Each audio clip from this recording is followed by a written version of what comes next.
Hello నమస్తే, నేను journalist YNR. ప్రస్తుతం మనతో ఉన్నారు మాజీ మంత్రి, రైతు సంఘాల నేత, సీనియర్ పొలిటీషియన్ వడ్డే శోభనాధీశ్వరరావు గారు. సార్ నమస్తే. నమస్తే అండి. సార్, రైతులకు సంబంధించిన ఇష్యూస్ పైన పర్టికులర్గా ఈరోజు మాట్లాడించాలని అనుకున్నాను నేను మీతోటి. 9th జూలై దేశవ్యాప్తంగా రైతులు, కార్మికులు పెద్ద ఎత్తున నిరసన తెలపాలని నిర్ణయం తీసుకున్నారు. ఏంటి రైతులు ధర్నాలు, రైతులు దేశవ్యాప్తంగా ఆందోళనలు చేయాల్సిన పరిస్థితి ఎందుకు వస్తోంది? 9th రోజు ఆ నిరసన ఉద్దేశం ఏంటి? వ్యవసాయం గిట్టుబాటు కాక లక్షలాది మంది రైతులు ఆత్మహత్యలు చేసుకుంటూ ఉంటే వ్యవసాయ సంక్షోభాన్ని అధిగమించటానికి రైతు కూడా గౌరవప్రదంగా సమాజంలో జీవిస్తూ తన కుటుంబ బాధ్యతలు నిర్వర్తించుకోగలగాలంటే, భారత రైతాంగానికి సామాజిక న్యాయం చేకూరాలంటే సమగ్ర పంటల ఉత్పత్తి వ్యయానికి 50% కలిపి చట్టబద్ధ కనీస మద్దతు ధర ఇవ్వాల్సిన అవసరం ఉంది అని చెప్పి రైతు కమిషన్ అధ్యక్షుడు డాక్టర్ ఎంఎస్ స్వామినాథన్ గారు 2006లో సిఫార్సు చేసిన అది అమలు జరగకుండా పోతూ రైతాంగం పరిస్థితి నానాటికి దిగజారిపోతూ ఉంటే 2014లో కాంగ్రెస్ అమలు చేయలేదు. కానీ తాను అధికారంలోకి వస్తే స్వామినాథన్ సిఫార్సును అమలు చేస్తాను అని చెప్పి ప్రజలకు వాగ్దానం చేసి అధికారంలోకి వచ్చి తర్వాత సుప్రీంకోర్టుకి ఆ సిఫార్సు అమలు చేయటం సాధ్యం కాదు, అమలు చేస్తే ఆర్థిక వ్యవస్థ ఒడిదుడుకుల్లో పడుతుంది అని చెప్పి ఎఫిడవిట్ ఇచ్చినటువంటి నేపథ్యంలో దేశంలో 540 రైతు సంఘాలు సంయుక్త కిసాన్ మోర్చా ఆధ్వర్యంలో ఢిల్లీ నగరానికి దగ్గరలో 13 మాసాల పాటు అత్యంత శాంతియుతంగా ఎంతో రెచ్చగొట్టారు. రోడ్ల మీద ఇనప మేకులు గుచ్చారు, జల ఫిరంగులు వాడారు, బాష్పవాయువు గోళాలు ప్రయోగించారు, చేసుకుంటే వంట సామాన్లు తీసి పడేశారు. చిట్ట చివరిలో వచ్చేటప్పటికి మన చెవుల్లో ఉండేటటువంటి కర్ణబేరీలు కూడా ఇబ్బంది పడేటటువంటి విధంగా డ్రోన్లు ఉపయోగించారు. అయినప్పటికీ కూడా రెచ్చిపోకుండా శాంతియుతంగా చేస్తే ఉత్తరప్రదేశ్లో అసెంబ్లీ ఎలక్షన్ దృష్టిలో పెట్టుకుని ఆ 3 నల్ల వ్యవసాయ చట్టాలని ఉపసంహరించి నేను తప్పనిసరిగా ఒక కమిటీని వేసి ఈ చట్టబద్ధ ఎంఎస్పితో సహా రైతు డిమాండ్స్ని సానుకూలంగా పరిష్కారం చేస్తానని రిటర్న్గా లిఖితపూర్వకంగా హామీ ఇచ్చిన అమలు చేయలే.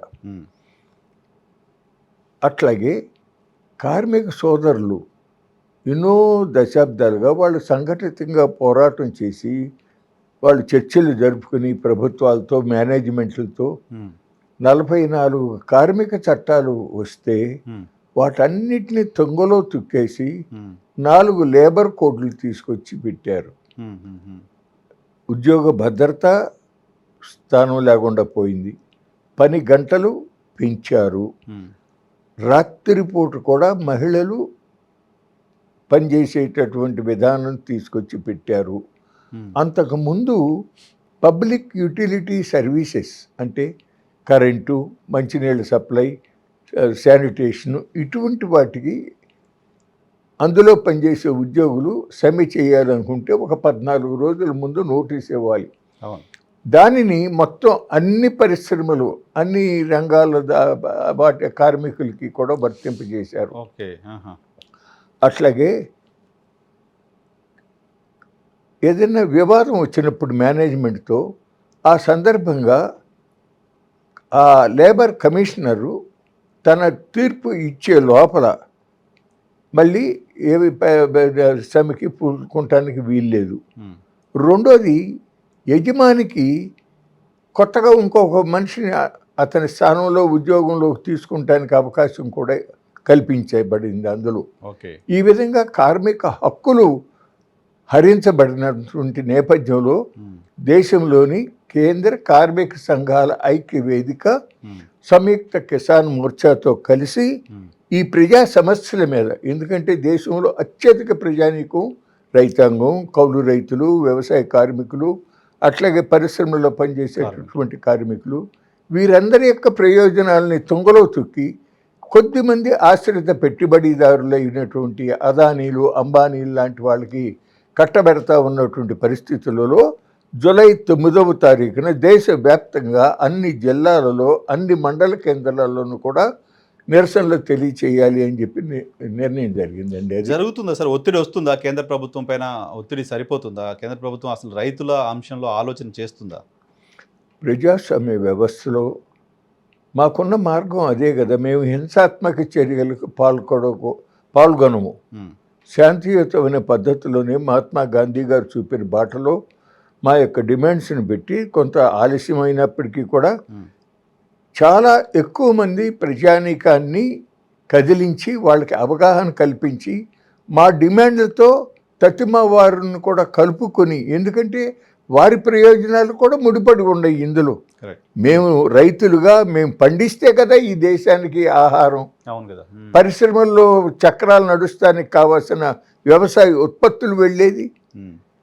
కాబట్టి మేము మా డిమాండ్లకి వారి నుంచి కూడా తోడ్పాటు తీసుకుని అంతిమంగా మా డిమాండ్ని సాధించుకుంటామనే నమ్మకం ఉంది. అసలు మొన్ననే మీకు చెప్పాలంటే, మొన్న పార్లమెంట్ ఎలక్షన్లో ప్రతిపక్షాల తరఫున మా సంయుక్త కిసాన్ మోర్చా డిమాండ్లు, లేబర్ యూనియన్ యొక్క డిమాండ్లను కూడా ప్రజల ముందు ప్రొజెక్ట్ చేయడం జరిగింది. ఈ ఇండియా కూటమికి కొద్ది మెజారిటీ తగ్గింది, కొద్ది సీట్ల సంఖ్య.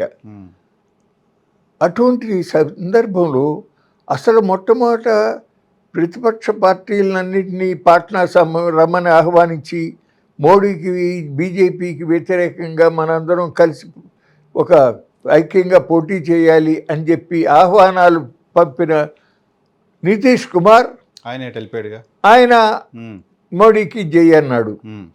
అట్లాగే 2019 ఎన్నికలకు ముందు చంద్రబాబు నాయుడు గారు మోడీ గారిని చాలా తీవ్రంగా విమర్శించాడు. మరి ఎందుకో ఆయన కూడా మోడీ బీజేపీకి జై అన్నారు. దాని మూలన ఆ ప్రభుత్వం వచ్చింది. కానీ ఇండియా కూటమి ప్రభుత్వం కనుక ఏర్పడి ఉంటే ఖచ్చితంగా మా రైతాంగం యొక్క సమస్యలు, మా డిమాండ్లు వాళ్ళ ఎన్నికల ప్రణాళికల్లో ఉన్నాయి, అమలు చేసేవాళ్ళు ఇవాళ జరుగుతూ ఉన్నాయి. కానీ కేంద్ర ప్రభుత్వం చెప్తోంది రైతులకు స్వాతంత్ర్యం వచ్చిన తర్వాత ఏ కేంద్ర ప్రభుత్వం చేయనంత మంచి కార్యక్రమాలు మేము చేస్తున్నాము. ఫసల్ బీమా యోజన తీసుకొచ్చాము రైతుల సంక్షేమాన్ని దృష్టిలో పెట్టుకొని. రైతులకు పెట్టుబడి సాయం దేశవ్యాప్తంగా 6,000 రూపాయలు పెట్టుబడి సాయం మేము చేస్తున్నాము. నకిలీ విత్తనాల బెడద లేకుండా చేస్తున్నాము. ఎక్స్పోర్ట్స్ పెంచాము. అగ్రికల్చర్ ప్రొడక్షన్ పెరిగింది లాస్ట్ 1 decade అని కేంద్ర ప్రభుత్వం చెప్తోంది. వాస్తవం చెప్పాలంటే అబద్ధాలు చెప్పటంలో ఒక నోబెల్ ప్రైజ్ ఇవ్వాలి అని అంటే మన ప్రధానమంత్రి నరేంద్ర మోడీ గారే దానికి అర్హుడు. ఏంటి అబద్ధం? ఫసల్ బీమా యోజన చెప్తాను 6,000 రూపాయలు అబద్ధం కాదు. ఇప్పుడు చెప్తాను. మీరు చెప్పారు, ఉదాహరణకి బీమానే ఉంది. ఇప్పుడు రాజీవ్ గాంధీ ఉండగా సమగ్ర పంటల బీమా పథకంతో ప్రారంభమైంది. ఆ తర్వాత నేషనల్ అగ్రికల్చర్ ఇన్సూరెన్స్ స్కీమ్ వచ్చింది. ఆ తర్వాత మాడిఫైడ్ అగ్రికల్చర్ ఇన్సూరెన్స్ స్కీమ్ వచ్చింది. ఆ తర్వాత ప్రధానమంత్రి ఫసల్ బీమా యోజన వచ్చింది. ఇవాళ ప్రధానమంత్రి ఫసల్ బీమా యోజన అది ఆ పథకం రైతుల కన్నా ఆ ఇన్సూరెన్స్ ప్రైవేట్ కంపెనీలకి ఎక్కువ లాభం చేకూరుస్తూ ఉంది. ఉదాహరణకి భారతదేశం మొత్తం మీద రైతుల నుంచి సుమారుగా 3,900 కోట్లు ప్రీమియం చెల్లించితే కేంద్ర రాష్ట్ర ప్రభుత్వాలు 20,000 కోట్లు చెల్లించితే ఇండెమినిటీ అంటే నష్టపోయిన రైతాంగానికి వచ్చిందంతా 7,000 కోట్లు. రెండోది, అంతకు ముందు వరకు కూడా మొట్టమొదటి దగ్గర నుంచి ఈ బీమా పథకంలో రైతుల ప్రీమియం పోను, మిగిలిన మొత్తంలో కేంద్ర ప్రభుత్వం సగం, రాష్ట్ర ప్రభుత్వం సగం భరించాలి. అటువంటిది ఈ ప్రధానమంత్రి ఫసల్ బీమా పథకంలో ఇరిగేటెడ్ ఏరియాలో అయితే 25% వరకే కేంద్రం భరిస్తుంది. డైలాండ్ ఏరియాస్లో అయితే వర్షాభావ ప్రాంతాల్లో అయితే 30% వరకే భరించుతాము అని చెప్పి మెలికి పెట్టారు. దాని మూలాన 8 రాష్ట్రాలు ఆ పథకం నుంచి బయటకు వెళ్ళిపోయినాయి. మన ఆంధ్రప్రదేశ్ అట్లాగే జరిగింది, తెలంగాణ అట్లాగే జరిగింది. ఆ తర్వాత మళ్ళీ రాష్ట్రాలు వాళ్ళంతటా వాళ్ళు ఇన్సూరెన్స్ పథకం నడపాలంటే ఆర్థికంగా భారం కాబట్టి మళ్ళీ తిరిగి చేరిన సందర్భాలు ఉండేవి, కానీ అది రైతులకి మేలు చేసేది కాదు. అసలు ఇక్కడ విషయం ఏంటంటేనండి, మొత్తం ప్రధానమంత్రి ఫసల్ బీమా పథకంలో ప్రభుత్వం ప్రీమియం అమౌంట్ కట్టింది సుమారుగా 13,000 కోట్ల రూపాయలు. కేంద్ర ప్రభుత్వం లక్షల కోట్ల రూపాయల బడ్జెట్, కార్పొరేట్లకి ప్రతి బడ్జెట్లోనూ లక్ష కోట్ల రూపాయల పైన రాయితీ ఇస్తూ ఉన్నటువంటి ప్రభుత్వం భారతదేశంలో ఉన్న కోట్లాది మంది రైతులకి ప్రకృతి వైపరీత్యాల వల్లనో, చీడపీడల వల్లనో, ధరల పతనం వల్లనో నష్టం జరిగితే ఆదుకుంటానికి 15,000 కోట్లు ఎక్కువ అవుతుందండి, చెప్పండి. అసలు మొత్తం మొత్తం కూడా కేంద్ర ప్రభుత్వమే భరించాలి. Parliamentary standing committee on agriculture వాళ్ళు రికమెండేషన్స్ ఏం చేశారంటే, అన్ని పార్టీల వాళ్ళు ఉంటారు అందులో.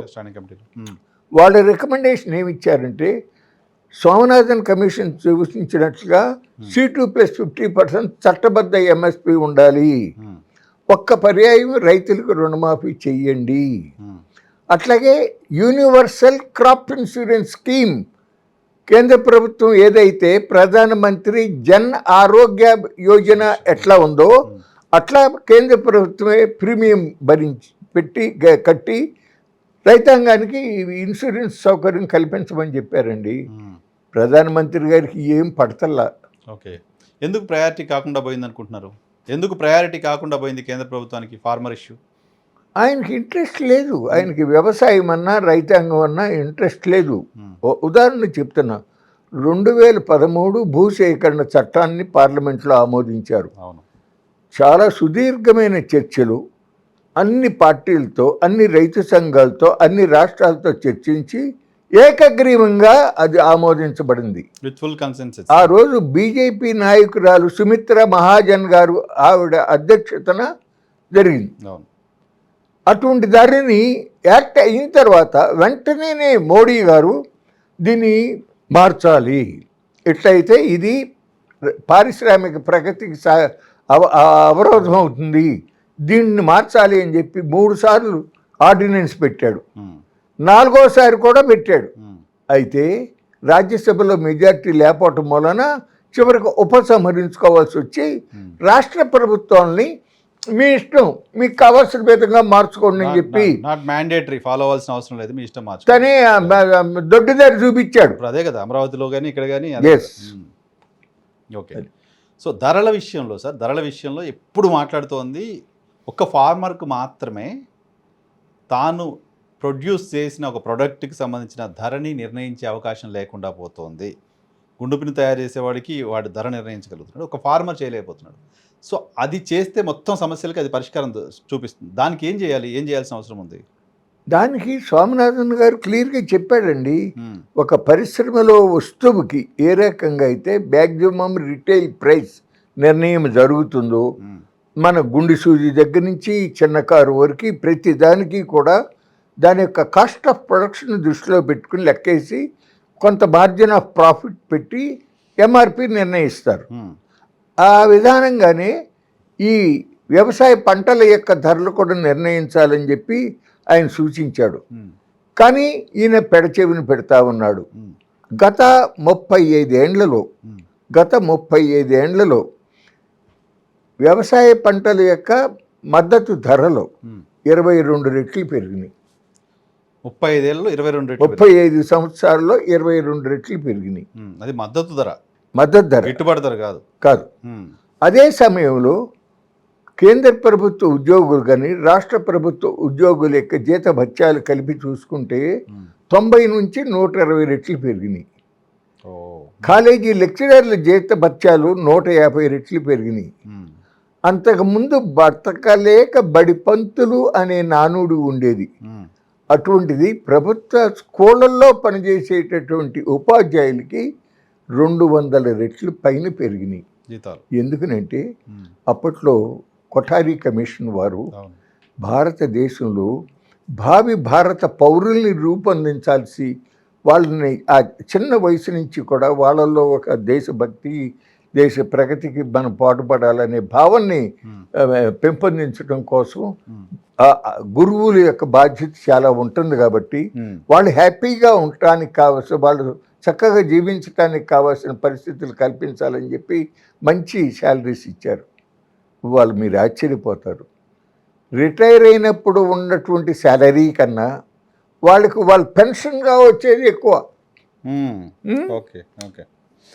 ఇప్పుడు ఉదాహరణకి కాలేజీ లెక్చరర్ ఉన్నాడు, రిటైర్ అయ్యేటప్పుడు ఆయన 75,000 వచ్చేది, ఇవాళ ₹1,00,000 వస్తారు పెన్షన్. రిటైర్ అయిన తర్వాత. కాదు సార్, ఈ స్వామినాథన్ కమిషన్ ఏం చెప్పింది గిట్టుబాటు ధర, మద్దతు ధర అంశానికి సంబంధించి? అంటే ఏం చెప్పింది?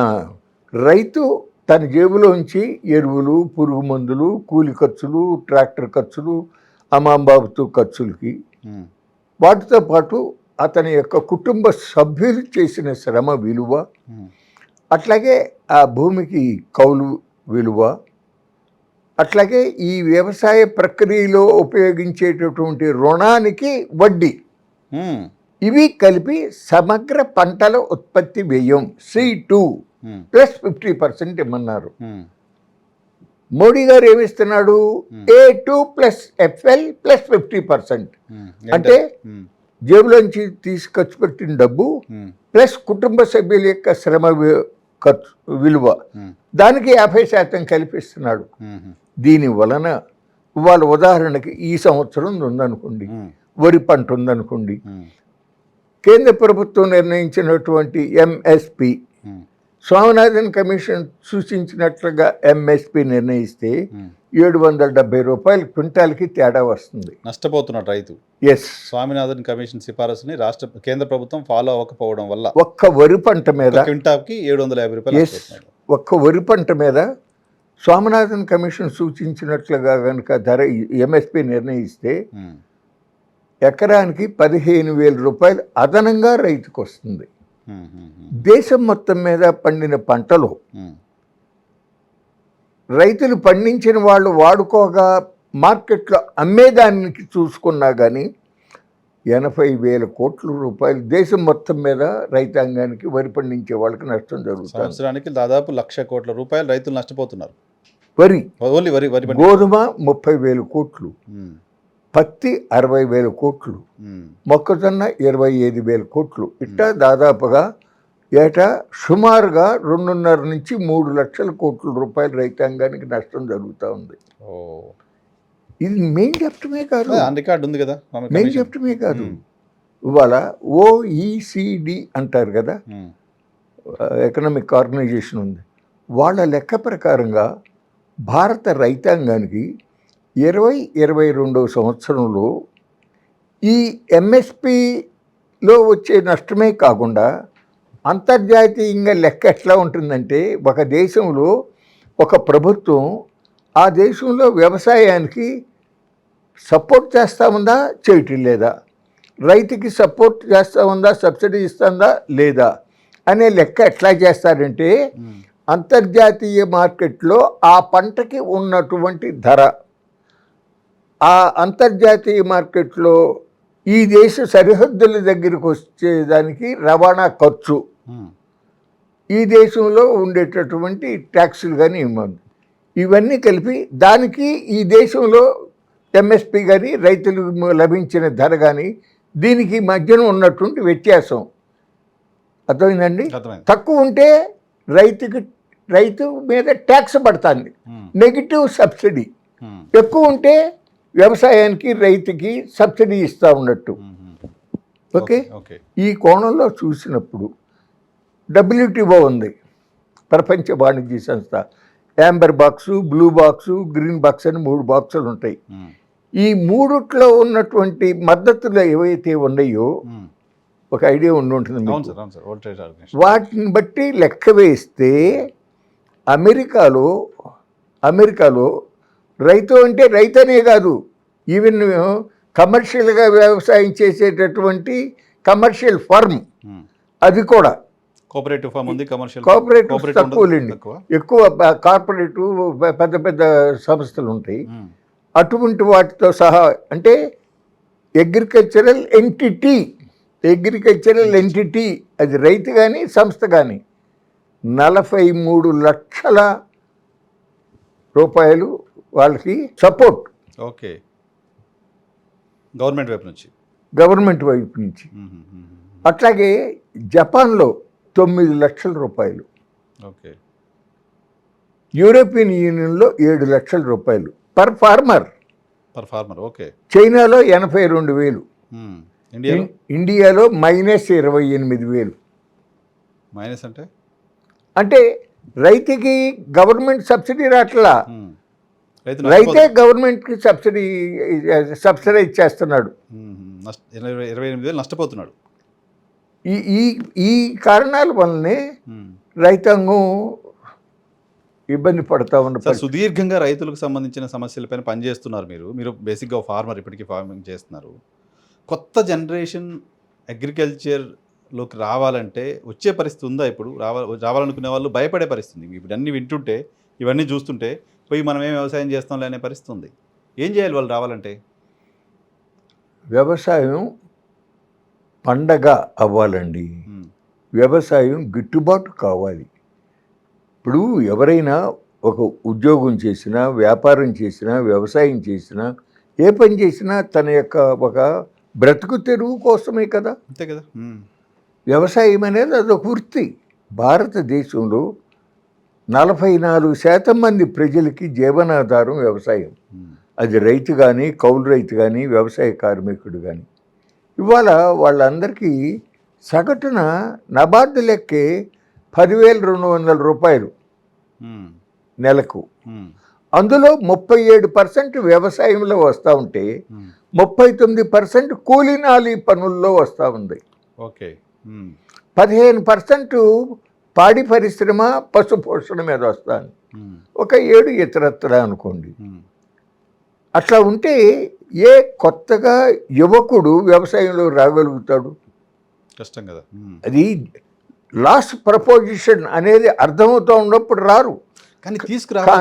కానీ ఎక్కడైనా కొద్దిమంది ఆ వ్యవసాయ మూలాలు ఉండి వాళ్ళ జీన్స్లో ఉద్యోగం చేస్తా కూడా, ఐటీ ఉద్యోగాలు చేస్తా కూడా అది మానేసి వచ్చి తన ఊళ్ళో తన ఆలోచనలో తను చదివిన దాన్ని బట్టి ఒక ఆర్గానిక్ ఫార్మింగు, ఇంకోటి కొన్ని వినూత్నంగా కొన్ని పద్ధతులు చేపట్టి జయప్రదంగా చేసుకుంటూ ఉన్నవాళ్ళు కొద్దిమంది ఉన్నారు.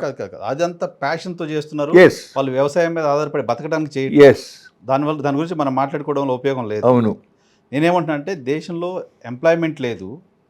ఇప్పటికీ రూరల్లో 10th క్లాసు ఇంటర్మీడియట్లో చదివి ఉద్యోగాలు రాక ఊర్లోనే ఉండి కూలీనాలి చేసుకునే వాళ్ళు ఉన్నారు. వాళ్ళనైనా కనీసం మనం అగ్రికల్చర్ అట్రాక్టివ్గా ఉంది, ఇది మీకు ఉపాధి చూపిస్తుంది, దీంతో మీరు బతకొచ్చు అనేలా ప్రభుత్వాలు చేయాలి కదా. ఏం చేయాలి దానికి? అందుకే ఒకటి రైతులకి చట్టబద్ధ ఎంఎస్పి ఇవ్వాలండి.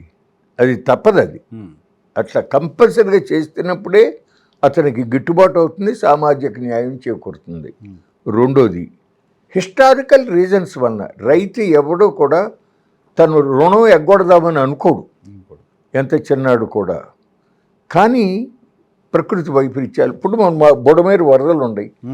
మా బొడమేరు వరదల్లో ఆ లంక పొలాల్లో కందేసిన రైతులు 2 లక్షల రూపాయలు ఖర్చు అయితే గవర్నమెంట్ ఇచ్చింది అంతా 14,000 ఎకరానికి. ఏం చేసుకోవడానికి అది ఏమవ్వాలి చెప్పండి?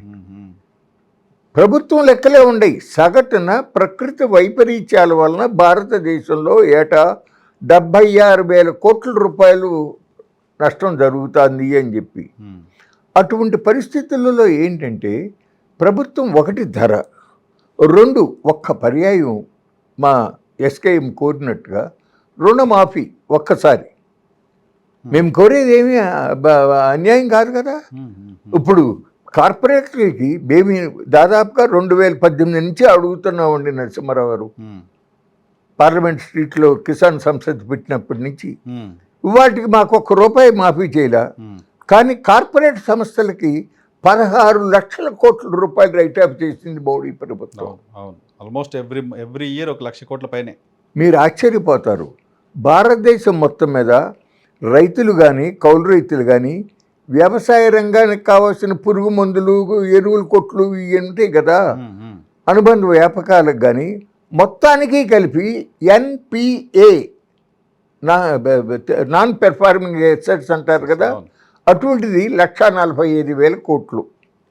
ఓకే, అదే సమయంలో ఈ దేశంలో కేవలం 12 మంది కార్పొరేట్ సంస్థల యొక్క NPAలు 3,45,000 కోట్లు. అర్థమైందా?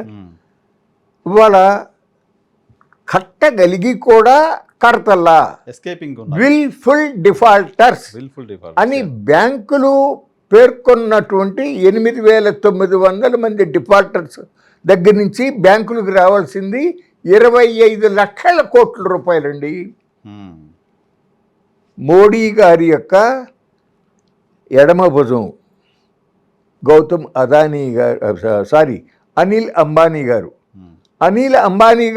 అనిల్ అంబానీ చెప్తాను. అనిల్ అంబానీ కట్టవలసిన 47,000 కోట్ల రూపాయలు బాకీని national company law tribunal insolvency bankruptcy code 456 కోట్ల రూపాయలకి రిజాల్వ్ చేసి వాళ్ళ అన్న ముఖేష్ అంబానీకి ఇచ్చేశారు.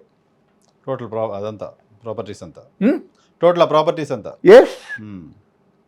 ఇప్పుడు అతను మళ్ళీ ఈ మోడీ గారి పుణ్యమాని తానే బ్యాంకులకి నేను దివాళా ఎత్తాను మొర్రో అని తెలియపరిచినటువంటి వ్యక్తికి డిఫెన్స్ ప్రొడక్షన్లో అంతకుముందు ఏ రకమైనటువంటి అనుభవం లేకపోయినా ఫ్రెంచ్ డసాల్ట్ కంపెనీతో మోడీ ఆఫ్సెట్ ఒప్పందం చేశాడు.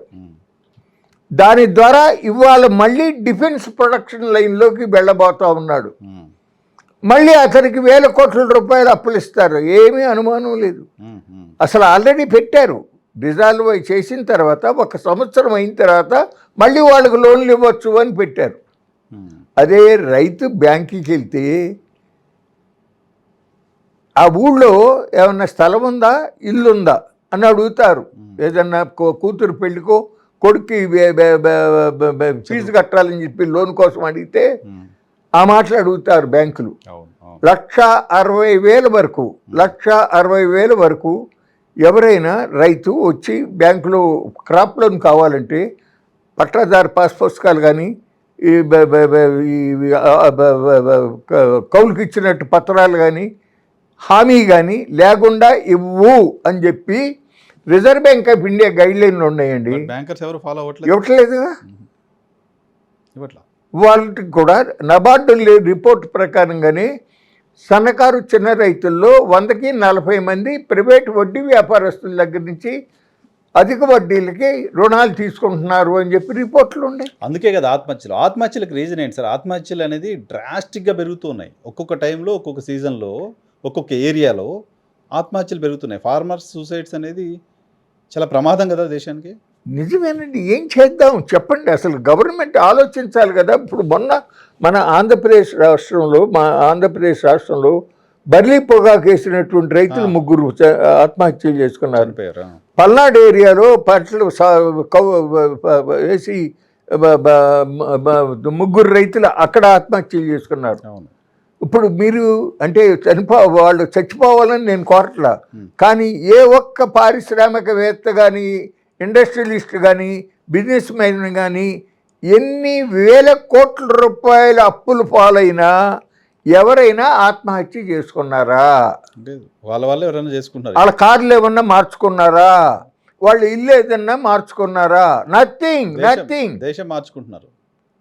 దేశం మార్చుకుని లండన్ వెళ్ళిపోతున్నారు హ్యాపీగా చెప్తున్నా. కానీ అదే రైతు తన ఇంటి దగ్గరికి ఆ బ్యాంకు వాడో అప్పిచ్చినాడో వచ్చి సడావుడి చేస్తే ఊళ్ళో వాళ్ళందరికీ తెలిసి అయ్యో నా పరువు పోయింది అని చెప్పి ఆత్మన్యూన్యతా భావంతో ఆత్మహత్య చేసుకుంటున్నారండి. కొన్ని కేసులు చదువుతూ ఉంటే మనకు గుండె పట్టుకుని పిండినట్టు అవుతుందండి. చాలా బాధ వేస్తుంది. పిల్లలు కూడా వాళ్ళు ఏమైపోతారు అనేది తెలియని పరిస్థితులు ఉన్నాయి. పిల్లల్ని చదివించలేరు, తెచ్చిన అప్పులు తీర్చలేరు. ఆ అప్పుల కోసం ఆ పొలాలు ఏమైనా ఉంటే తీసేసుకుంటారు. కుటుంబాలు ఛిద్రం అయిపోతున్నాయి కదా. అవును, అదే బాధపడేది ఉమ్. చాలా. అందువలన కంపల్సరిగా ఒకటి ఎంఎస్పి, చట్టబద్ధ ఎంఎస్పి, ఒక్కసారి రుణమాఫీ. మూడోది ఏంటంటే అసలు ఈ ఆత్మహత్యలను నివారించబడాలంటే కేరళలో ఉన్నట్టుగా రుణ ఉపశమన చట్టం. ఓకే, ఏంటా చట్టం? చెప్తాను. కేరళలో కూడా వాళ్ళకి పెప్పరు, రబ్బరు, వాణిజ్య పంటలు కాదు అవన్నీ, రబ్బర్. Commercial crops. వాళ్ళకు కూడా ఒక టైంలో అవన్నీ ధరల పతనమైనవి. ఆ టైంలో అక్కడ ఆత్మహత్యలు జరిగినాయి. అప్పుడు కేరళ వామపక్ష ప్రభుత్వం ఏం చేసిందంటే ప్రభాత్ పట్నాయక్ గారు అని చెప్పి ఒక ప్రసిద్ధ ఆర్థికవేత్తని దీనికి పరిష్కారం ఏంటో చెప్పండి అని చెప్పి అడిగారు. అప్పుడు ఆయన ఏం చేశాడంటే లోకల్ స్వతంత్రం రాకముందు ఉమ్మడి పంజాబ్ రాష్ట్రంలో చౌదరి చోటు రామ్ అనే రైతు నాయకుడు ఆ రోజుల్లో ప్రధానమంత్రిగా ఉన్నాడు అక్కడ. ఉండి ఆ రోజుల్లో ఇట్లాగే పంటలు దెబ్బతిని రైతుల పరిస్థితి ఏం బాగోపోతే అప్పుడు ఆయన అది జెన్యూన్ కేసులన్నింటిలోనూ కూడా కొన్ని తీసేయటమో, రుణం తగ్గించడమో, వాయిదా వేయటమో అట్లా చేసి రైతుల్ని కాపాడాడు. అట్లాగే ఆచార్య రంగా గారు కూడా రెండవ ప్రపంచ యుద్ధం తర్వాత ఒక్కసారిగా ధరలు పతనం అయిపోయి ఈ అప్పులు ఉన్నటువంటి రైతులు ఎకరాలు పొలాలు అమ్మితే కానీ అప్పు తీరని పరిస్థితులు ఏర్పడినప్పుడు అప్పుడు ఇచ్చాపురం నుంచి తడ వరకు కూడా రైతు రక్షణ యాత్ర లచ్చన్న గారు, కొమ్మారెడ్డి సత్యనారాయణమూర్తి గారు వాళ్ళందరి నాయకత్వంలో మద్రాసు రైతు రక్షణ యాత్ర వెళ్ళి అప్పట్లో రాజగోపాలాచారి గారిని ఒప్పించి ఆ రుణభారం తగ్గించి కాపాడారు. అట్లా అక్కడ ఆ ప్రభాత్ పట్నాయక్ గారు కేరళ పంట రుణ ఉపశమన చట్టాన్ని తెచ్చారు. అప్పటి నుంచి కేరళలో ఆత్మహత్యలు ఆగిపోయినాయి. ఆ తరహాగా పార్లమెంట్లో ఓ చట్టం చేసి అన్ని రాష్ట్రాల్లో అమలు చేయండి అని మేము అడుగుతున్నామండి. ఈ మోడీ గారి చెవిలో ఎక్కట్లా. సక్సెస్ఫుల్ మోడల్ కళ్ళ ముందు కనిపిస్తున్నప్పుడు దాన్ని అడాప్ట్ చేసుకుంటే వచ్చే నష్టం ఏముంది? అది రైతు మీద ప్రేమ ఉంటే కదా. అతనికి రైతు మీద ప్రేమ లేదు. మొత్తం ఈ వ్యవసాయం అంతా కూడా కార్పొరేట్లకు వెళ్ళిపోవాలి, కార్పొరేట్ వ్యవసాయం రావాలనే దృష్టి తప్ప రైతు వ్యవస్థ ఉండాలనుకోట్లా. మీకు చైనా మహాత్మా గాంధీ ఏం చెప్పాడండి? మొట్టమొదటి ప్రాధాన్యత వ్యవసాయము, కుటీర పరిశ్రమలకి ఇవ్వండి, ఆ తర్వాత పెద్ద పరిశ్రమలకి ఇవ్వండి అన్నాడు. చైనాలో మావో టైంలో కమ్యూన్ వ్యవస్థ ఉండేది. డెంగీ వచ్చిన తర్వాత ఫ్యామిలీ రెస్పాన్సిబిలిటీ సిస్టమ్ అని పెట్టాడు. ఒక్కొక్క కుటుంబానికి 1 హెక్టార్ భూమి, దాంట్లో నువ్వు ఏ పంటలు వేసుకుంటావో నీ ఇష్టం. గవర్నమెంట్కి మేము చెప్పిన ప్రకారంగా ఆహార ధాన్యాలు పదార్థాల వరకు గవర్నమెంట్ రేట్కి ఇచ్చి మిగిలిన నేను ఇష్టం వచ్చినట్టు అమ్ముకో, నీ ఇష్టం వచ్చిన ధరకి. ఈ వెసులుబాటు ఎప్పుడైతే కల్పించాడో ఇట్ హ్యాస్ రెవల్యూషనైజ్డ్ అగ్రికల్చర్. వాళ్ళ ఆర్థిక వ్యవస్థ చాలా శరవేగంగా పెరిగింది.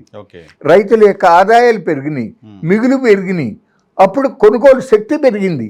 అప్పుడు టౌన్ విలేజ్ ఎంటర్ప్రైజెస్ అని చెప్పి పట్టణాలకు వలసలు వెళ్లకుండానే వాళ్ళ గ్రామాలకు దగ్గరలోనే చిన్న చిన్న పరిశ్రమలు పెట్టుకున్నారు, అసెంబ్లింగు ఇట్లా. ఆ తర్వాత సరే ఇతర దేశాల నుంచి కూడా టెక్నాలజీ దిగుమతి చేసుకున్నారు, పెట్టుబడి అనుమతించారు. ఇవాళ ప్రపంచంలో చాలా టాప్ పొజిషన్లోకి వెళ్ళిపోయింది. కాదు సార్, ఎవడో వచ్చి 100 కోట్లు పెడతాను, నాకు 100 ఎకరాలు ఇవ్వండి అంటే రెడీ అయిపోతున్నాం. కానీ ఉన్న 100 ఎకరాల్లో నుంచి 100 కోట్ల రూపాయలు ఏ రకంగా మనం ప్రొడ్యూస్ చేయగలం, ఎలా ఉత్పత్తి చేయగలం అనేది ఎందుకు ఆలోచన చేయలేకపోతున్నాయి ప్రభుత్వాలు? మీకు రీసెంట్ ఎగ్జాంపుల్ నెల్లూరు జిల్లాలో 8,300 ఎకరాల పైగా ఇండోసైల్ అనే కంపెనీకి ఇస్తున్నారు. ఫర్టైల్ ల్యాండ్, పంటలు పండే భూమి, ఒక ఊరుతో సహా ఇచ్చేస్తుంది ప్రభుత్వం. కాదండి, అసలు అదే చెప్పేది. ఇప్పుడు పరిశ్రమలు రావాలి, ఎస్, ఉద్యోగాలు రావాలి, అభివృద్ధి జరగాలి. ఎవరు మనం వ్యతిరేకించము, రైతులు కూడా వ్యతిరేకించరు. కానీ అభివృద్ధి అనేది సమగ్రమైన అభివృద్ధి జరగాలి. కొందరిని నాశనం చేసి కొందరికి మేలు చేసేదిగా ఉండకూడదు. ఇప్పుడు ఉదాహరణకి సోలారే కాదు, ఇతర పరిశ్రమలే ఉన్నాయి. వాటికి వాళ్ళు అడిగినట్టుగా వాళ్ళు చెప్పిన చోట భూములు ఎందుకు ఇవ్వాలి? మనకు మన ఈ దగ్గర దేశంలో కోట్ల ఎకరాల భూమి బ్యారెన్ ల్యాండ్, అవును. అన్ఫిట్ ఫర్ కల్టివేషన్ ఉంది. ఆంధ్రప్రదేశ్ రాష్ట్రంలో నేను చూశాను 80,800 ఎకరాలు ఉంది. 80,800 ఎకరాలు ఉంది. అటువంటి దాంట్లో పెట్టించండి.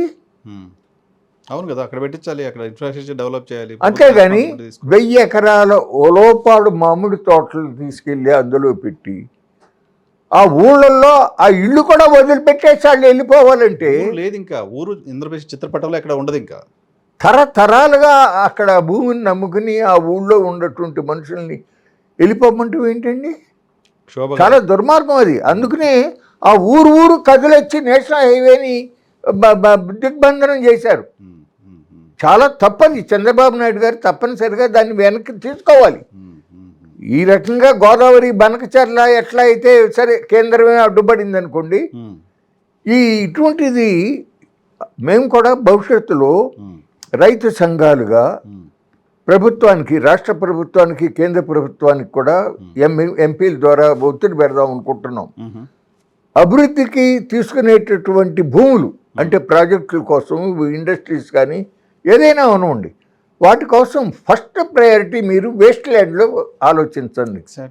అంతేగాని పచ్చని పంట పొలాలని తీసుకోవటం కరెక్ట్ కాదు. దానికి మేము అంగీకరించము అని చెప్పి పోరాటం చేయాలనుకుంటున్నాం. మీరు ఎంపీలతో మాట్లాడిస్తారా? వాళ్ళు కదండి పార్లమెంట్లో మాట్లాడాల్సింది. ఆంధ్రప్రదేశ్ ప్రభుత్వం 40,000 ఎకరాలు 3 పంటలు పండే భూమిని మళ్ళీ అమరావతి కోసం తీసుకుంటోంది. ఆంధ్రప్రదేశ్లో ఏ ఎంపీ పోయి మాట్లాడతారు ఢిల్లీలో? మీరు చెప్పింది వాస్తవం. తెలుగుదేశం ఎంపీలు, వైకాపా ఎంపీలు ఎవరు మాట్లాడరు. కానీ అదే సమయంలో వివిధ రాజకీయ పార్టీల ఎంపీలు ఉన్నారు. ఇంకా మన ఆంధ్రప్రదేశ్ నుంచి కాకుండా ఇతర రాష్ట్రాల నుంచి ఉన్నారు. కాంగ్రెస్, వామపక్ష, CPM, CPI, Mamata Banerjee party వాళ్ళు ఉన్నారు కదా, ఆమ్ ఆద్మీ పార్టీ వాళ్ళు ఉన్నారు. ఆంధ్రప్రదేశ్ ప్రయోజనాల కోసం ఆంధ్రప్రదేశ్ ఎంపీలు ఎవరు మాట్లాడరు, కానీ వేరే రాష్ట్రాల్లో ఉన్న ఎంపీలు తృణమూల్ ఆంధ్రప్రదేశే కాదు నరసింహారావు, నేను చెప్పేది ఒక ఆంధ్రప్రదేశ్కే కాదు, నేషనల్ ఫార్మర్ అసలు నేషనల్గా ఒక పాలసీ. భూసేకరణ అనే దాంట్లో పరిశ్రమల కోసం భూములు తీసుకునేటప్పుడు వేస్ట్ ల్యాండ్స్లో పెట్టండి, అవి దొరకనప్పుడు మాత్రమే పంట పొలాలు తీసుకోండి అనేది జనరల్ పాలసీ. అది ఒక ఆంధ్రప్రదేశ్ అని కాదు. సో ఆంధ్రప్రదేశ్లో ఇప్పుడు ఎట్లాగా టాపిక్ వచ్చాము, 40,000 ఎకరాలు మళ్ళీ ఎక్వైర్ చేయాలనే నిర్ణయం ఎలా చూస్తారు మీరు? చాలా పొరపాటు అండి. ఆయన అసలు ఏ దృష్టితో వెళుతున్నాడో నాకు అర్థం కాదు.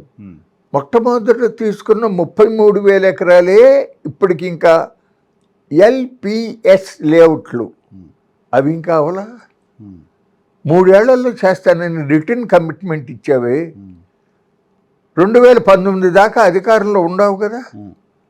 అసలు మొదలుపెట్టి కొంత జరిగి అవ్వలేదు, ఆ తర్వాత జగన్ వచ్చిన తర్వాత పట్టించుకోలేదు అంటూ వేరు. అసలు మొదలు పెట్టలేదండి. పెడితే 3 ఏళ్ళు పడుతుంది, మొదలే పెట్టకపోతే ఇంకెప్పుడు?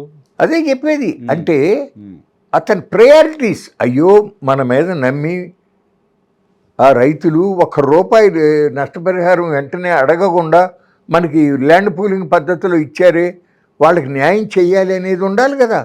ఇవాళ 44,000 ఎకరాలు తీసుకుంటే ఈ భూములకి ఏం విలువ పెరుగుతుందండి? ఉండదు కూడా, తగ్గిపోతుంది కదా, పడిపోతుంది కదా. అసలు ఎందుకు తీసుకోవాలి 44,000 ఎకరాలు? చెప్తున్నా, 33,000 ఎకరాలు రైతుల దగ్గర నుంచి వచ్చింది.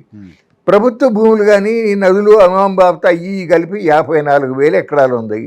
నవనగరాలు అని పెట్టారు, నవనగరాలు. వాటిల్లో ఇదిగో హెల్త్ సిటీకి 1,000 ఎకరాలు, ఆరోగ్య నాలెడ్జ్ సిటీకి ఇంత, టూరిజంకి ఇంత, జస్టిస్ సిటీ ఇట్లా పెట్టారు. ఓకే, ఇప్పుడు దాంట్లో టూరిజం సిటీ అనే దానికి 11,000 ఎకరాలు అన్నారు. ఏముంటే ఈ సిటీకి టూరిజంకి అంత అవసరం ఏముంది? మహా అయితే 200-300 ఎకరాలు కన్నా ఎక్కువ అవసరం ఉండదు. మరి ఎయిర్పోర్ట్కి 5,000 ఎకరాలు అని చెప్పి, అట్లాగే స్మార్ట్ ఇండస్ట్రీస్కి 2,500 ఎకరాలు, ఇంకొక దానికి ఏదో 2,500 ఎకరాలు, 10,000 ఎకరాలు కావాలి. కాబట్టి ఈ 10,000 ఎకరాల కోసం అని చెప్పి మేము 40,000 ఎకరాలు తీసుకుంటే కానీ దీనికి 10,000 ఎకరాలు ఇవ్వలేము అని చెప్పే మాటలు శుద్ధ అబద్ధం. శుద్ధ తప్పు. దాన్ని తప్పనిసరిగా విరమించుకోవాలి. అబద్ధం ఏం కాదు, ప్రభుత్వం నిర్ణయం తీసేసుకుంది, కేబినెట్ డెసిషన్ తీసుకున్నా సరే ఖచ్చితంగా వెనకడుగు వేయాల్సిందే, లేకపోతే అతనే నష్టపోతాడు. చంద్రబాబు నాయుడే ప్రజా వ్యతిరేక పాలనతో ప్రజలలో విశ్వాసాన్ని, అభిమానాన్ని కోల్పోతాడండి. బనకచెర్ల ఇప్పుడు కొత్త చర్చ, బనకచెర్లతో ఆంధ్రప్రదేశ్కి నష్టం ఏంటి? మీలాంటి వాళ్ళు కూడా వ్యతిరేకిస్తున్నారా బనకచెర్ల ప్రాజెక్టుని? నేనే కాదు మన డాక్టర్ శ్రీరామకృష్ణ గారు ఉన్నాడు కదా, ఆయన శిష్యుడు కె పాపారావుని, ఖమ్మంపాటి పాపారావుని, ఆయన దగ్గర చాలా సంవత్సరాలు చక్కగా పనిచేశాడు. రాయలసీమలో అంగుళం తిరిగారు వాళ్ళు. అట్లాగే అక్కినేని భవానీ ప్రసాద్, అట్లాగే కొల్లి నాగేశ్వరరావు గారిని సిపిఐ రైతు సంఘం జాతీయ ఉపాధ్యక్షుడు, ఆయన అల్లుడు లక్ష్మీనారాయణ గారు అని చెప్పి మేమందరం కూడా, ఏబి వెంకటేశ్వరరావు గారు మాజీ ఇతను, అందరం కలిసి మేము చాలా సుదీర్ఘంగా చర్చించాం. అట్లాగే రిటైర్డ్ ఇంజనీర్స్ అసోసియేషన్ వాళ్ళు వచ్చారు, రాజు గారు, అట్లాగే వెంకటేశ్వరరావు గారు, ఇంకొక ఆయన వాళ్ళు వచ్చారు. అందరం చర్చించుకున్నాం. మేము అభిప్రాయపడింది ఏంటంటే, ఇప్పుడు ప్రస్తుతం ప్రభుత్వం ఆలోచించుతా ఉన్న విధానంలో గోదావరి బనకచెర్ల పథకం ఇది అసంబద్ధమైనది. దీని వలన ఉపయోగం కన్నా నష్టం ఎక్కువ ఉంది. నెంబర్ 1, ఆంధ్రప్రదేశ్ రాష్ట్రానికి కృష్ణా జలాలలో తమ యొక్క హక్కుకి భంగం కలిగే పరిస్థితి ఉంటుంది. ఇతర రాష్ట్రాల నుంచి వాళ్ళు ఎక్కువ డిమాండ్ చేసి ఆంధ్రాకి నష్టం జరిగే పరిస్థితి ఉంటుంది. నెంబర్ 2, విజయవాడ నగరానికి బుడమేరు ముప్పు ఇంకా పెరుగుతుంది. అట్లా కాకుండా మేము అభిప్రాయపడింది ఏంటంటే, ఇప్పటికి కృష్ణా నదిలో కొన్ని సంవత్సరాల్లో 500 టీఎంసీల నీళ్లు సముద్రం పాలవుతున్నాయి. కొన్ని సంవత్సరాల్లో 1000 టీఎంసీలు సముద్రం పాలైనవి. ఎందుకని? కృష్ణా బ్యారేజీ దగ్గర 3 టీఎంసీలు మాత్రమే నిల్వించుకోగలం. ఇప్పుడు ఖమ్మం జిల్లా నుంచి మునేరు, వైరా నుంచి వచ్చే నీరు, అట్లాగే పులిచింతల నుంచి వచ్చే నీరు కూడా అదే సమయంలో కృష్ణా నదిలో కూడా వస్తూ ఉన్న వరద కిందకి వెళ్ళిపోతున్నాయి. అట్లా కాకుండా వైకుంఠపురం దగ్గర ఒక బ్యారేజీ కట్టి, ఆ బ్యారేజీ దగ్గర ఆ వచ్చే నీళ్లను ఆపుకుని దాన్ని గుంటూరు జిల్లాలో నాగార్జున సాగర్ రైట్ మెయిన్ కెనాల్లోకి ఎత్తిపోసుకుని, ఆ నాగార్జున సాగర్ రైట్ మెయిన్ కెనాల్లో దిగువ ప్రాంతాలకు నీరు సరిపడే వెళ్ళలేదండి, షార్టేజీ ఉంది. అది తీరుతుంది. లోగడ వెనకటి రోజులలో పొగాకు మీద ప్రజల్లో పెద్ద వ్యామోహం ఉన్న రోజుల్లో సాగర్ కాలువలు తవ్వేటప్పుడు గుంటూరు, ప్రకాశం జిల్లాలో రైతులే స్వచ్ఛందంగా మాకొద్దు అని చెప్పి అంటే ఆగిపోయినాయి. ఇవాళ వాళ్ళందరూ కూడా పొగాకు మీద కన్నా రకరకాల ఇతర పంటలు వేసుకోవటం మెరుగైన లైన్లో ఉన్నారు. అప్పుడు తవ్వినట్టుంటే ఆ నాగార్జున సాగర్ మేజర్ కెనాల్స్ ఏమైతే ఉండో, డిస్ట్రిబ్యూటర్ కెనాల్స్ ఏముండయో వాటిని ఎక్స్టెండ్ చేస్తే దానికి అవకాశం వస్తుంది. ఇట్లా కృష్ణా డెల్టాలో సింపుల్గా గోదావరి వరద జలాలని వాడుకోవడం విషయం పక్కన పెడితే, కృష్ణా వరద జలాలు చాలా ఉన్నాయి, వాటిని వాడుకోండి అనేది పాయింట్. ఎస్, అవి వాడుకున్నప్పుడు అవి వాడుకుంటే మనము ఇక్కడ సేవ్ అయ్యేటటువంటి వాటర్ ఏదైతే ఉందో దాన్ని శ్రీశైలం నుంచి గ్రావిటీలో పోతిరెడ్డిపాడు హెడ్ రెగ్యులేటరు, బనకచెర్ల ద్వారా గాలేరు నగరి, అట్లాగే కేసీ కెనాలు, అక్కడ ఉన్నటువంటి ఆ ఇరిగేషన్ వ్యవస్థకి మనం సప్లిమెంట్ చేసుకోవచ్చు. ఫైనాన్షియల్ బర్డెన్ ఉండదు, చాలా తక్కువ, నామినల్. మేమేమన్నామంటే, ఇంకో మాట ఏమన్నారంటే, అయినప్పటికీ కూడా ఒకవేళ ఎట్టి పరిస్థితుల్లో ఉన్న గోదావరి నీళ్ళని తరలించాలి అనుకుంటే ఇక్కడికి బొల్లాపల్లి రిజర్వాయర్కి డైరెక్ట్గా తీసుకొచ్చి కృష్ణాలో కలపొద్దు, కలిపితే హక్కులకి ఇష్యూ వస్తుంది. డైరెక్ట్గా ఒక కాలువ తీసుకొచ్చి ఒక యాక్విడెట్ కట్టి కృష్ణా నది మీద, ఆ యాక్విడెట్ మీదుగా బొల్లాపల్లి తీసుకెళ్ళి అక్కడి నుంచి పెన్నా మన సోమశీలకు కానీ ఇతర చోట్లకు కానీ వాడుకోవచ్చు. సో డైరెక్ట్గా తీసుకుపోతే మీరు గోదావరి నుంచి పెన్నా బేసిన్లో పడేయండి. ఎస్, కృష్ణా డెల్టాలో దాన్ని మెర్జ్ చేయొద్దు. అవునండి, ఎస్. అది చెప్తే అసలు వినడే. ఇప్పుడు నిర్ణయం నీదే, చీఫ్ మినిస్టర్ గారు మీరు ఓకే, కానీ ప్రజలు చెప్పింది వినాలి కదా. ఎందుకు చెప్తున్నా? మాకు ఎవరికన్నా రాజకీయ ప్రయోజనాలు ఉన్నాయా, ఆర్థిక ప్రయోజనాలు ఉన్నాయా?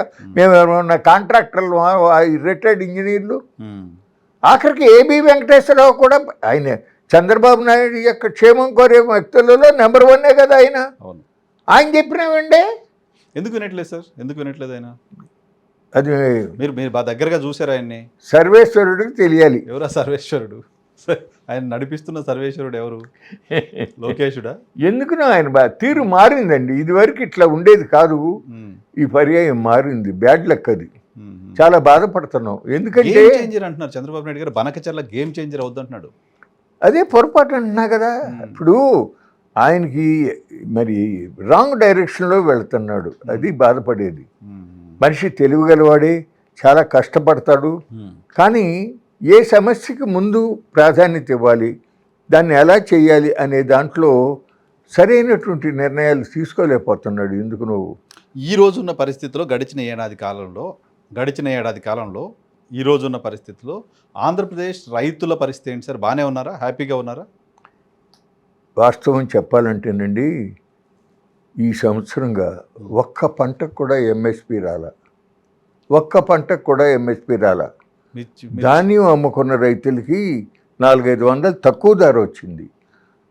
ఒక మంచి పని చంద్రబాబు చేసింది ఏంటంటే, ధాన్యం అమ్ముడైన తర్వాత 2 రోజుల లోపల డబ్బు వచ్చేటట్టు చేశాడు. అదొక్కటి తప్ప ఏ పంటకి కూడా ఎంఎస్పి రాల. చాలా బ్యాడ్ లక్. ఆయన శిష్యుడు రేవంత్ రెడ్డి ఇక్కడ తెలంగాణలో సన్నధాన్యానికి అగ్రికల్చర్ మార్కెట్ యార్డ్లోకి తీసుకొచ్చి అమ్ముకుంటే క్వింటాల్కి 500 రూపాయలు బోనస్ ఇచ్చారు. ఆంధ్ర నుంచి మా తెలంగాణ ప్రాంతానికి 18 లక్షల టన్నులు కొన్నారు సన్న బియ్యం, సన్న ఒడ్డు. ఏం చేస్తున్నారు? చాలా చక్కగా తెలివితేటలుగా దాన్ని బియ్యం పట్టించిన తర్వాత పీడిఎస్కి, పేద పిల్లల హాస్టల్స్కి ఇస్తున్నారు. అది ఎంత మంచి పని. అట్లాగే 25,000 కోట్ల రూపాయలు రైట్ ఆఫ్ చేశాడు. 2 లక్షల రూపాయల వరకు రుణమాఫీలు. 25 లక్షల మంది రైతులకు ఉపయోగపడింది.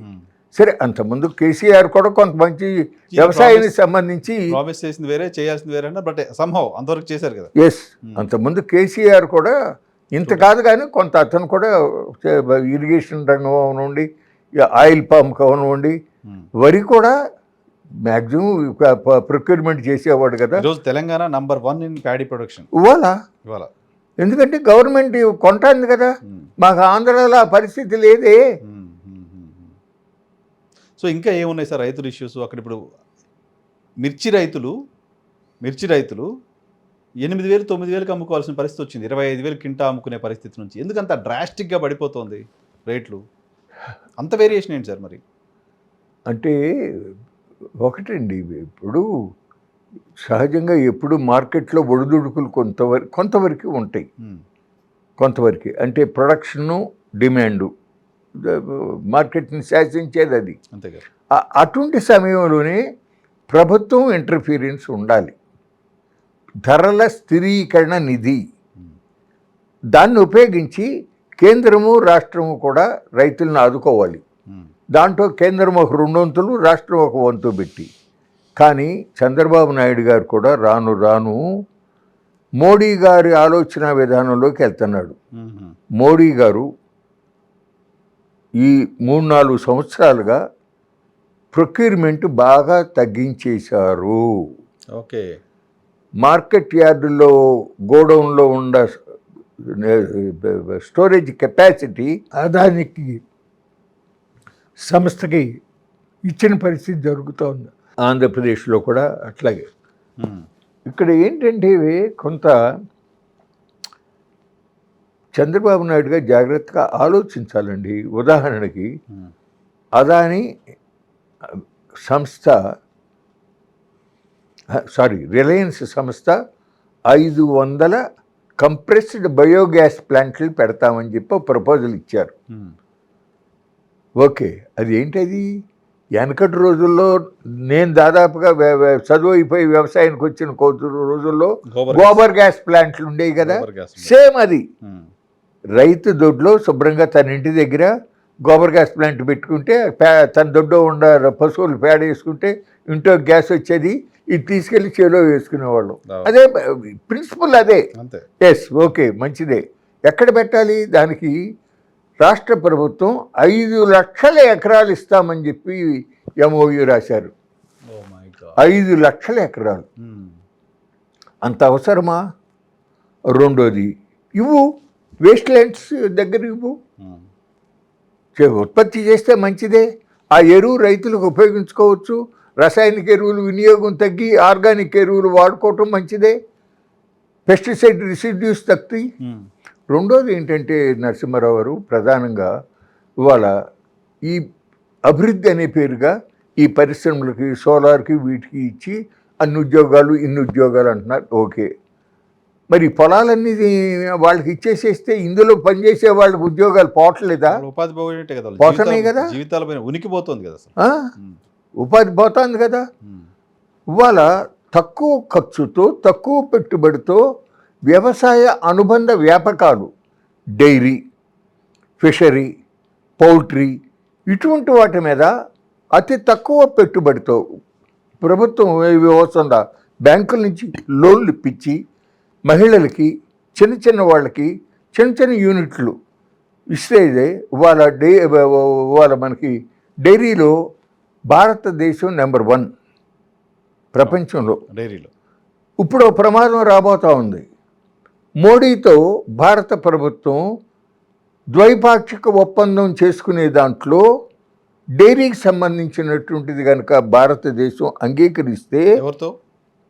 ఇప్పుడు ట్రేడ్ నెగోషియేషన్ జరుగుతున్నాయి అమెరికాతో. దాంట్లో మోడీ అమెరికా ప్రపోజల్ని కనుక, ట్రంప్ ప్రపోజల్ని కనుక మోడీ ఆమోదించితే మన డైరీ సెక్టార్కి నష్టం జరుగుతుంది. ఓకే, కానీ మనం జాగ్రత్తగా ఇది చేసుకుంటే ఇంకా డైరీలో స్కోప్ ఉంది. అట్లాగే షింపు, సముద్ర తీరం పక్కమ్మటిగా వేస్ట్గా ఉన్నటువంటి ఉప్పు కయ్యలు ఏవైతే ఉన్నాయో వాటిల్లో ఇప్పటికీ మనం షింప్లో ప్రపంచంలో నెంబర్ 2 పొజిషన్లోకి వెళ్ళాం. ఫిష్లో 3, దాదాపుగా 30 లక్షల ఎకరాలు అనుకూలమైనటువంటి భూమి అని చెప్పి లెక్కలు ఉన్నాయి. ఇప్పుడు జరిగింది తక్కువే, ఇంకా బోల్డం చేసుకోవచ్చు.